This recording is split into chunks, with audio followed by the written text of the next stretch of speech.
Olá, turminha! Nós vamos trabalhar a atividade 5 do caderno Trilhas de Aprendizagens 2 de Ciências, um pouco mais sobre os astros. A observação dos astros no céu foram importantes ao longo da história da humanidade para medir o tempo, para a localização, determinar a melhor época de plantar e de colher, marcar épocas importantes do ano e até mesmo para as nossas atividades de lazer. Sabemos que, por causa do movimento da Terra em torno de si mesma, Sol e Lua alternam sua presença no céu, determinando os dias e as noites aqui em nosso planeta. Nessa atividade, vamos falar um pouco mais sobre esses astros e sua presença em nossa vida. Vamos aprender mais. Leia o texto e responda.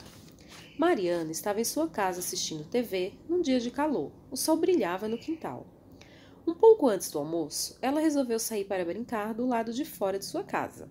O companheiro persistia e não saía do seu pé, acompanhando para onde quer que ela fosse, imitando todos os seus movimentos.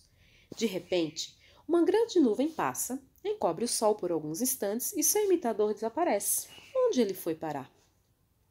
Letra A. Na cena descrita, quem é o companheiro de Mariana nesse dia de sol? Que elementos do texto você utilizaria para justificar sua resposta? Então, quem é esse companheiro que está pertinho da Mariana e faz tudo o que a Mariana faz?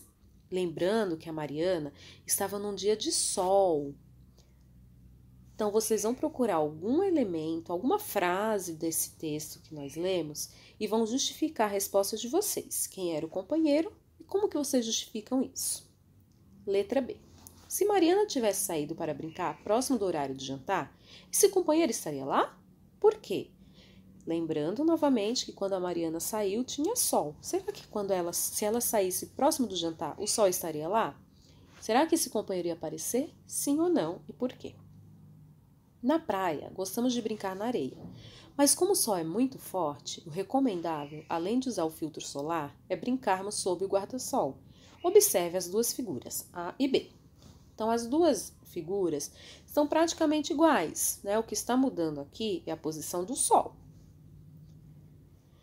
A bola estaria recebendo a luz do sol da mesma forma, com a mesma intensidade nas duas figuras? Explique sua resposta. Então, vocês vão ver aonde a bola está e aonde o sol está em cada figura e vão responder essa questão e justificá-la. Número 2. Leia o texto. A observação do céu sempre esteve na base do conhecimento de todas as sociedades do passado. E, neste sentido, os diferentes povos indígenas perceberam que as atividades de caça, pesca, coleta e lavoura estão sujeitas a alterações de acordo com a época do ano e procuraram desvendar os fascinantes mecanismos que regem esses processos cósmicos para utilizá-los em favor da sobrevivência da comunidade.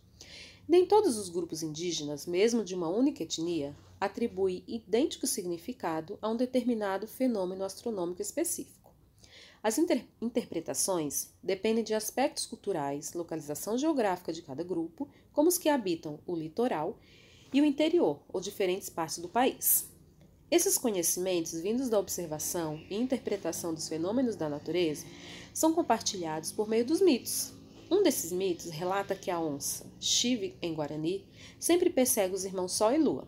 Na ocasião do eclipse solar, Kuarai-Oinhama, ou do lunar Jave-Oinhama, os indígenas fazem a maior algazarra, muito barulho, com o objetivo de espantar a onça celeste, pois acreditam que o fim do mundo ocorrerá quando ela devorar a Lua, o Sol e os outros astros, fazendo com que a Terra caia na mais completa escuridão. Então, nesse mito, eles estão falando dos eclipses. Então, aqui nas duas imagens, nós temos o eclipse solar, que ocorre quando a Lua fica no meio, entre a Terra e o Sol. E o eclipse lunar, quando a Terra fica entre a Lua e o Sol.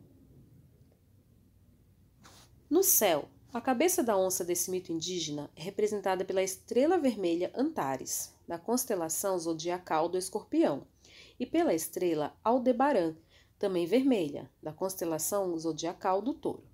Essas duas constelações ficam na faixa do céu, onde, observadas da Terra, passam também o Sol, os planetas e a Lua. Assim, de fato, pelo menos uma noite por mês e um dia por ano, a Lua e o Sol, respectivamente, aproximam-se de Antares e de Aldebaran. Você sabe o que é um eclipse? Quando um astro encobre o outro, chamamos isso de eclipse. Os eclipses mais conhecidos são o eclipse solar e o eclipse lunar, que nós vimos lá em cima. Sabemos então que nesses eclipses estão envolvidos Sol, a Lua e a Terra, porque é de onde são vistos. Mas que astros encobre qual? Eu já expliquei lá em cima. Faça desenhos representando as posições desses astros, Sol, Terra e Lua, em cada um dos eclipses citados. Para ajudar, reveja as questões anteriores dessa atividade. Então, aqui vocês vão desenhar o eclipse lunar e depois o eclipse solar. Para saber mais, vocês também podem consultar esses dois links aqui do YouTube. E até a próxima aula.